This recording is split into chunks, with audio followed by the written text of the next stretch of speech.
Hello student, आज का topic है मानव पाचन तंत्र।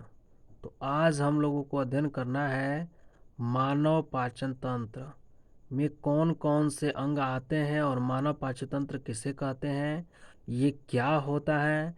इसको इंग्लिश में कहते हैं ह्यूमन डाइजेस्टिव सिस्टम।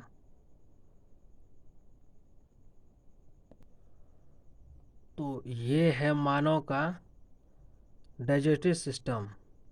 सबसे पहले तो डाइजेस्टिव सिस्टम को यानी कि पाचन तंत्र को हम दो भागों में बांटते हैं। एक होता है पाचक ग्रंथियाँ और एक होता है आहार नाल। तो आहार नाल किसे कहेंगे अभी मैं आपको समझाऊंगा, लेकिन पहले इसको हम थोड़ा सा बताना चाहते हैं, आप लोग अच्छी तरह से समझिएगा। मुख गुहा से लेकर के और एनस तक के जितने पाचक से संबंधित अंग आते हैं उनको हम आहार नाल कहते हैं।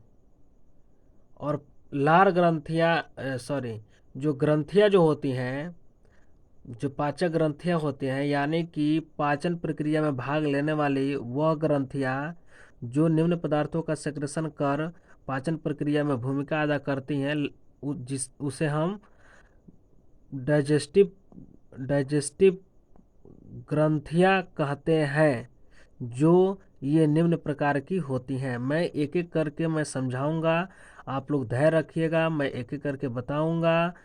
बहुत ही अच्छे तरीके से समझाने वाला हूं। और वीडियो शुरू करने से मैं पहले आप लोगों से आग्रह करता हूं कि जो हमारे चैनल को सब्सक्राइब नहीं किया है वो हमारे चैनल को सब्सक्राइब कर ले, ताकि आने वाला वीडियो आपको आसानी से मिल सके। तो चलिए वीडियो की तरफ चलते हैं और स्टडी की तरफ चलते हैं। भोजन के रूप में ग्रहण किए गए जटिल तथा अघुलनशील पोषक पदार्थों को शरीर की कोशिकाओं द्वारा प्रयोग में लाए जाने वाले सरल तथा घुलनशील पदार्थों अपघटित करने की प्रक्रिया पाचन यानी कि डाइजेशन कहते हैं या कहलाती है। तो पाचन तंत्र से पहले हम लोग समझने वाले हैं कि पाचन क्या होता है। तो जो मनुष्य अपने मुख गुहा में जब भोजन लेता है, कोई भी सरल या ठोस लेता है या घुलनशील या अघुलनशील लेता है, तो उसे निम्न अंगों द्वारा पचाया जाता है। तो जिस अंगों द्वारा पचाया जाता है उसको हम पाचन तंत्र कहते हैं, या जिसके द्वारा पचाया जाता है उसे पाचन तंत्र कहते हैं। अच्छा, अब इसमें हमको थोड़ा सा ध्यान देना होगा कि पाचन किसे कहते हैं। तो भोजन के रूप में ग्रहण किए गए जटिल तथा अघुलनशील पोषक पदार्थों को शरीर के कोशिकाओं यानी कि अनेक अंगों, जो अनेक अंग कोशिकाओं द्वारा प्रयोग में लाए जाने वाले सरल या घुलनशील पदार्थों को अपघटित करने की प्रक्रिया पाचन कहलाती है। यानी कि ठोस से ठोस पदार्थ घुलन हो चाहे अघुलनशील पदार्थ हो, उसको हम अपने इस सिस्टम के द्वारा पचाते हैं और इसी को हम कहते हैं पाचन प्रक्रिया या पाचन कहा जाता है या डाइजेशन कहा जाता है। तो इस तरह से पाचन का डिफिनेशन हो गया। इस क्रिया को पूरा या संपन्न करने के लिए मानव शरीर में एक संपूर्ण तंत्र उपस्थित होता है, जिसे पाचन तंत्र डाइजेस्टिव सिस्टम कहते हैं। ऐसे समझेंगे कि पाचन क्रिया को संपन्न करने के लिए या पूरा करने के लिए मानव के शरीर में एक महत्वपूर्ण या संपूर्ण तंत्र पाया जाता है। यहाँ से लेकर के यहाँ तक तंत्र उपस्थित होता है, जिसे हम पाचन तंत्र कहते हैं। तो मुख गुहा से लेकर के और यहाँ पे गुदा द्वार तक आप देख पा रहे हैं। यहाँ पे देखिए, यहाँ पे गुदा द्वार तक यानी कि गुदा तक सभी अंगों को सम्मिलित रूप से हम पाचन तंत्र कहते हैं। और पाचन तंत्र क्यों कहते हैं? क्योंकि यह पाचन प्रक्रिया में भाग लेता है। ये ठोस से ठोस पदार्थों को विषवीकरण यानी कि तोड़ करके और पचा देता है, इसलिए हम इसको पाचन तंत्र कहते हैं। अध्ययन की सुविधा के लिए मानव पाचन तंत्र को दो भागों में विभाजित किया जाता है। तो यदि हम इसका अध्ययन करें तो जो पाचक पाचक तंत्र होता है,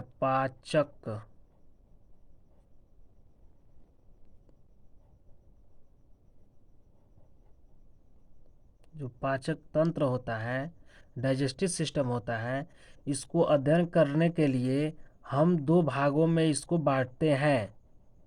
कौन कौन से भागों में बांटते हैं? तो दो भागों में बांटा जाता है इसको। पहला होता है आहार नाल। आहार नाल, एलिमेंट्री कैनाल।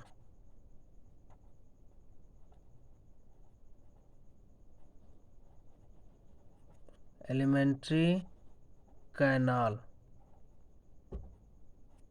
और दूसरा होता है पाचक ग्रंथियां।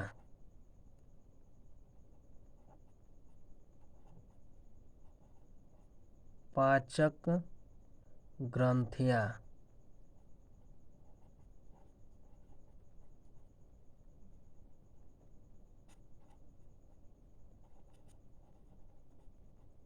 Digestive glands.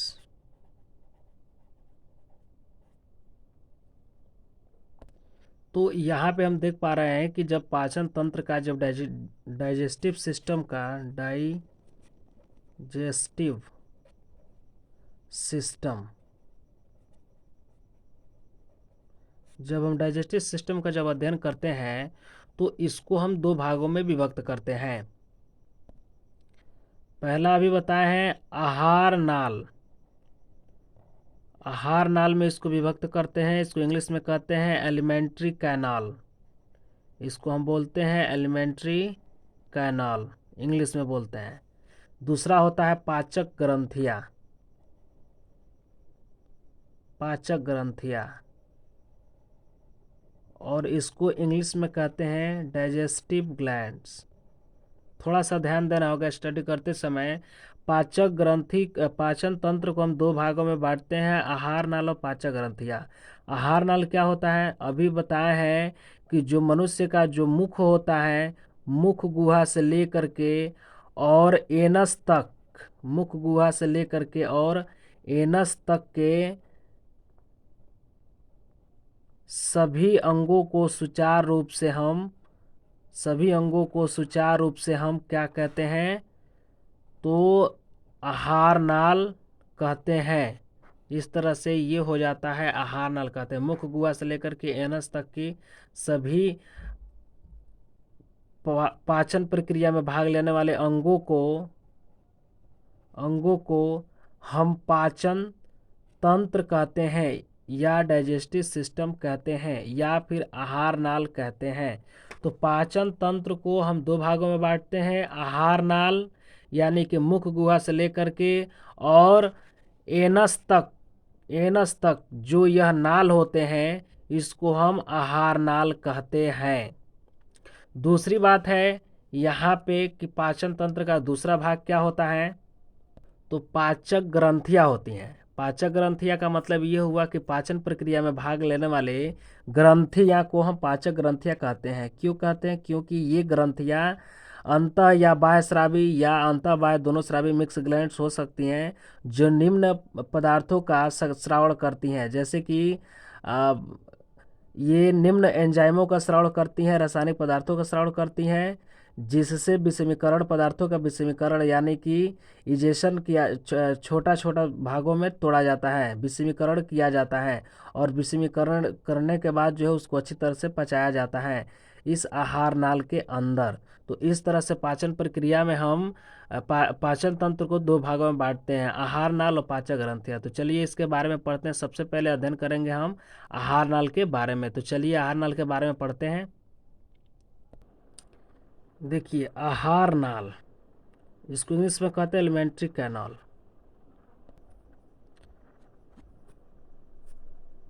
मनुष्य की आहार नाल लगभग 8 से 10 मीटर लंबी, खोखली तथा अत्यधिक कुंडलित रचना है। आहार नाल को मुख्य रूप से 3 भागों में बांटा जाता है। तो इस तरह से आप लोग देख पा रहे हैं यहाँ पे कि ये है आहार नाल। तो मुख गुहा से लेकर के एनस तक के भागों को हम आहार नाल कहते हैं। अब इस आहार नाल को 3 भागों में बांटा जाता है, अग्रांत्र, मध्यांत्र और पश्चांत्र। अग्रांत्र में यहाँ तक के भाग आते हैं आगे वाले, मध्यांत्र का मतलब यहाँ से लेकर के यहाँ तक के भाग आते हैं, और पश्चांत्र का भाग आता है यहाँ से लेकर के यहाँ तक। मैं एक एक करके लिखाऊंगा, पढ़ाऊंगा, आपको समझाऊंगा। तो चलिए स्टडी करते हैं।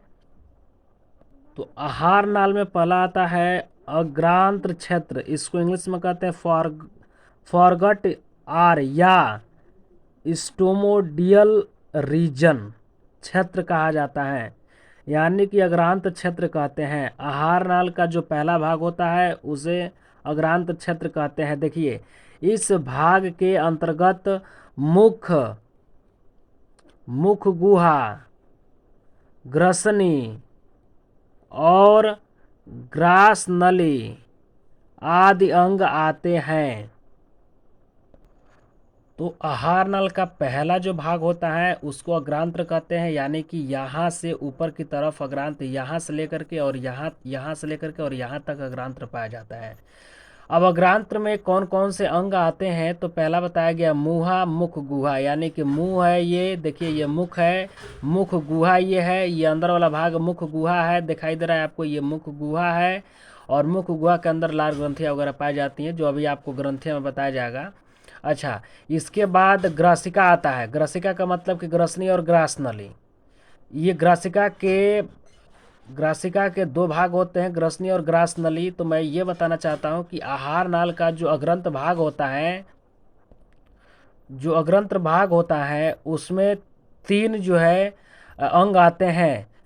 3 क्या 4 आते हैं, 4 अंग आते हैं, मुख गुहिका, ग्रसनी और ग्रास नली। ये जो है चारों आ जाते हैं। तो आहार नाल के अग्रंथ भाग जो होते हैं इसके अंतर्गत 4 अंग आते हैं, मुख गुहिका और ग्रासिका, यानी कि ग्रसनी और ग्रास नली। चलिए आगे पढ़ते हैं।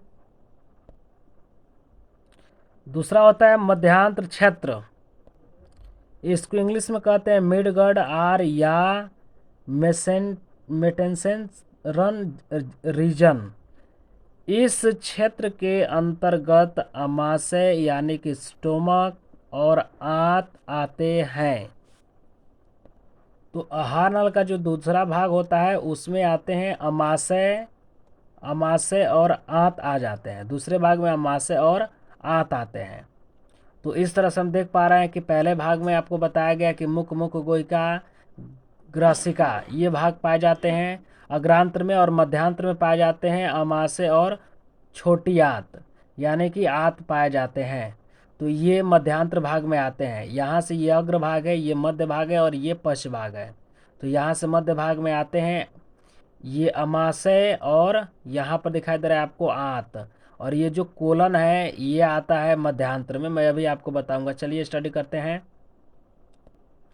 ये आहार नल का तीसरा भाग होता है पश्चांत्र तंत्र क्षेत्र, यानी कि सबसे पीछे वाला भाग, सबसे लास्ट वाला भाग ये होता है। इसको इंग्लिश में कहते हैं हाइटगर्ड आर प्रोडेडियल रीजन।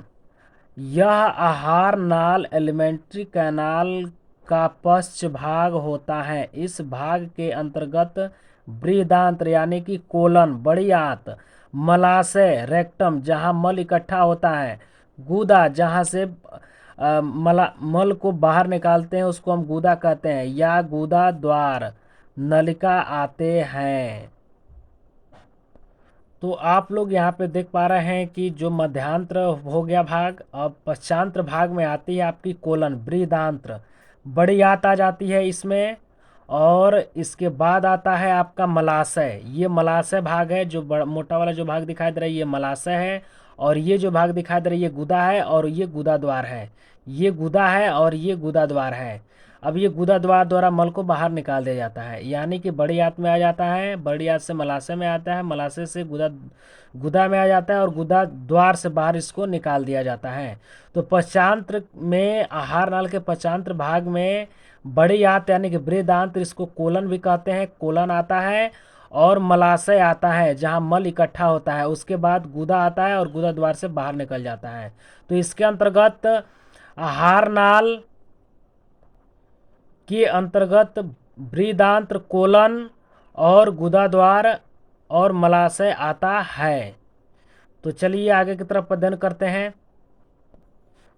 अब पाचन तंत्र के अंतर्गत दूसरा भाग आता है पाचक ग्रंथियां। अब हम पाचक ग्रंथि यानी कि डाइजेस्टिव ग्लैंड्स के बारे में अध्ययन करने, तो चलिए पढ़ते हैं पाचक ग्रंथियां के बारे में। दूसरा है भाग, आहार नल का दूसरा भाग होता है या दूसरा प्रकार होता है पाचक ग्रंथियां, डाइजेस्टिव ग्लैंड्स। आहार नाल से संबंधित पाचक ग्रंथियां में भाग लेने वाली ग्रंथियों को पाचक ग्रंथियां कहते हैं। पाचक तंत्र से संबंधित पाचक ग्रंथियां के निम्न भाग होते हैं या प्रकार होते हैं, जैसे में पढ़ेंगे। पहला है लार ग्रंथियां। तो आहार नाल से संबंधित जितनी ग्रंथियां आती हैं या पाचन में भाग लेने वाली ग्रंथियां को हम पाचक ग्रंथियां कहते हैं। और पाचन तंत्र से संबंधित यानी कि जितना यह तंत्र आपको दिखाई दे रहा है, इस तंत्र से संबंधित पाचक ग्रंथियां जो होती हैं, इसके निम्न भाग या प्रकार होते हैं। तो कौन कौन से होते हैं, चलिए पढ़ते हैं। तो पहला बताया गया आपको लार ग्रंथियां। तो लार ग्रंथियां आपको पता है कि मुख में जो है, मुख गुहा में उपस्थित होती हैं। लार ग्रंथियां जो है मुख गुहा में उपस्थित होती हैं, जो लार का स्राव करती हैं और भोजन पाचक में सहायक होता है। ये लार ग्रंथियां, इसको इंग्लिश में कहते हैं सलाइवरी ग्लैंड्स कहते हैं। ये ग्रंथियां मुख गुहा में उपस्थित होती हैं।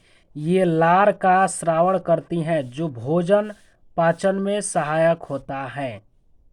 तो ये है मुख गुहा, और मुख गुहा में लार ग्रंथियां पाई जाती हैं। और लार ग्रंथि आपको पता है कि ये 3 जोड़ी पाई जाती हैं, जो आपको पिछले वीडियो में बता दिया गया है। आप लोग देख लीजिएगा लार ग्रंथियां क्या होता है, इसके बारे में अच्छी तरह से चर्चा किया गया है। अब लार ग्रंथियां लार का स्रावण करती हैं, जो भोजन के पाचन में सहायक होता है। तीसरा होता है ग्रंथि में जठर ग्रंथियां, गैस्ट्रिक ग्लैंड्स।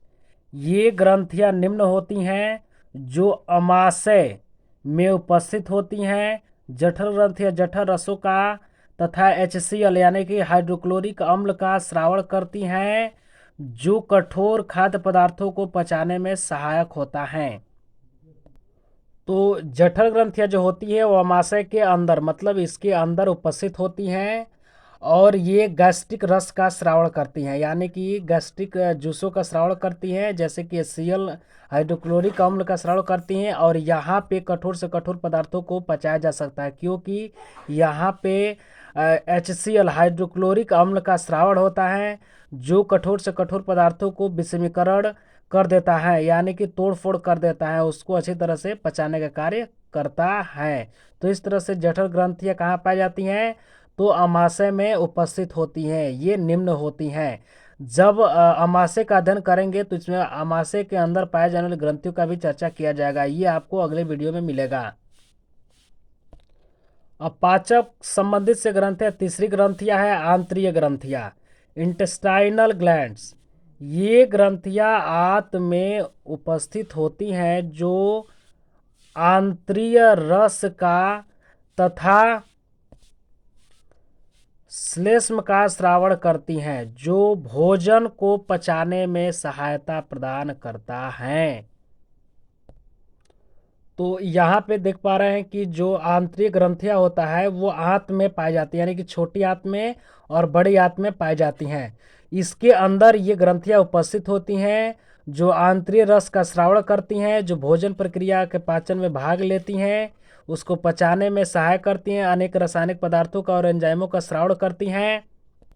इसके साथ साथ ये दोनों श्लेष्म का भी स्रावण, चिपचिपा पदार्थों का स्रावण भी करती हैं, लसलसा पदार्थ का स्रावण भी करती हैं, जिसे हम श्लेष्म कहते हैं। और ये आंतरीय रस और श्लेष्मा पाचन प्रक्रिया में भाग लेते हैं।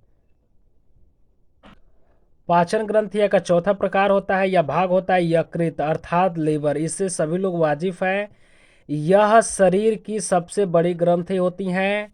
ये ग्रंथि निम्न पदार्थों का श्रावण, संचय, उत्सर्जन, निर्माण, विघटन, संश्लेषण आदि प्रक्रिया में भाग लेती हैं तथा इसका मुख्य कार्य भोजन को पचाना है।